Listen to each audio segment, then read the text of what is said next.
High, আমি রুমকি। আমার চ্যানেলে আপনাদের স্বাগত।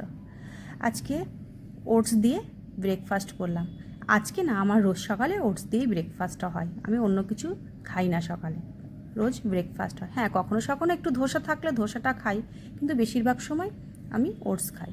তারপর সোজা লাঞ্চে বানিয়েছিলাম বিরিয়ানি ওই ঘরোয়া, একটু বিরিয়ানি, অল্প মশলা, কিন্তু খেতে কিন্তু ভালোই লাগে। আপনারা করবেন, দেখবেন খুব ভালো লাগে।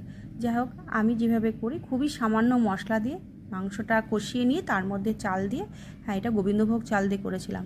গোবিন্দভোগ চালের গন্ধটা তো একটু আলাদা, খেতেও কিন্তু খুব ভালো লাগে। আমার খুব ভালো লাগে, মেয়েও খুব পছন্দ করে। তো সাথে ছিল টক দই। তো টক দই দিয়ে বিরিয়ানি খেতে খেতে মেয়ে বললো, মা, মাসির বিয়ে আসছে, আমাদের তো কিছু জিনিসপত্র কিনতে হবে। আমি বললাম, হ্যাঁ, তা তো কিনতেই হবে।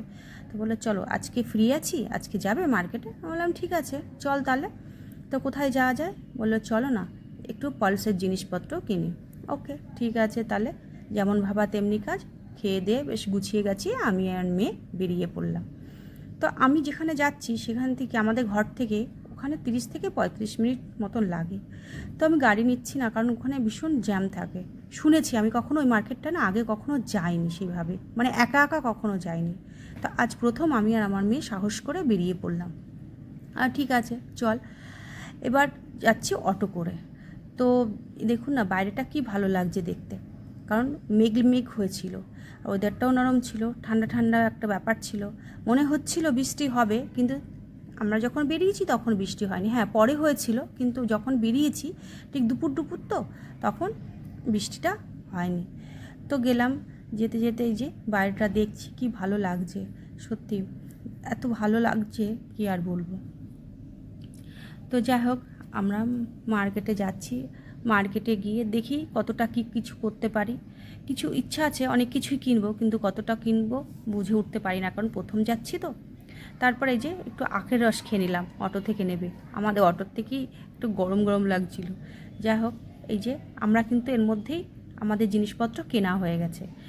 সেই জায়গাটা আমি আর দেখাতে পারিনি, কারণ ওখানে দোকানে ভীষণ ভিড় ছিল, তো কোনো ক্লিপ নিতে পারিনি।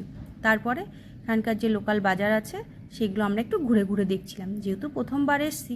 কিন্তু দেখলাম এখানে প্রচুর শাড়ি মার্কেট, প্রচুর শাড়ি পাওয়া যায়, বিভিন্ন ধরনের শাড়ি। আর এখানে একটা মন্দিরও আছে, মহাকালী টেম্পল।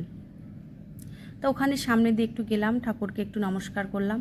তারপরে আশপাশটা খুব ভালো করে দেখলাম। দেখে তারপরে একটু দেরি হয়ে যাচ্ছিলো বলে আমি বললাম, চলো তাহলে বাড়ি চলে যাই।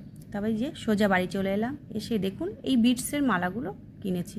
এগুলো কিন্তু খুব সুন্দর লাগে শাড়ির সঙ্গে বা যে কোনো ড্রেসের সঙ্গে পরলে আমার মনে হয় একটু ভালো লাগবে। এটা আমার নিজস্ব ধারণা, জানি না, কিন্তু আমার খুব পছন্দ এই বিটসের জিনিসগুলো। সঙ্গে একটু ম্যাচিং কানের কিনেছিলাম, এই যে গ্রিনের সঙ্গে গ্রিন কানেরটা। আর এই যে একটু এরকম ধরনের একটু কানের নিলাম, এটা আমার মেয়ের জন্য। আর এই যে দুলটা নিলাম, এটা আমার জন্য। এটা কিন্তু রিয়েল পার্লসের, এটা কিন্তু দেখতে খুব সুন্দর লাগছিলো। আর এই যে চোকারটা নিয়েছি, এটা মেয়ের। এটা দেখতে এত সুন্দর লেগেছে, আমি গিয়ে প্রথমে এটাকে নিয়েছিলাম। তারপরে বাড়ি আসার পরে মেয়েকে এক গ্লাস ডাবের জল দিলাম। দেওয়ার সাথে সাথে দেখুন, এই যে বৃষ্টি এলো ঝমঝমিয়ে। বলছিলাম না মেঘ হয়েছে, তো খুব বৃষ্টি হচ্ছিল। আর মেয়ে কী করলো জানেন তো, সঙ্গে সঙ্গে ফ্রিজ থেকে একটা আম বের করলো। বের করে বললো, মা, কাঁচা আমের সঙ্গে একটু লবণ আর লঙ্কা মিশিয়ে খেলে কিন্তু দারুণ হয়। ঠিক আছে, তাহলে খা। তারপরে আমিও একটু নিলাম। তারপরে এখন সন্ধ্যা 7:30 বাজে, চা দিয়ে শেষ করলাম।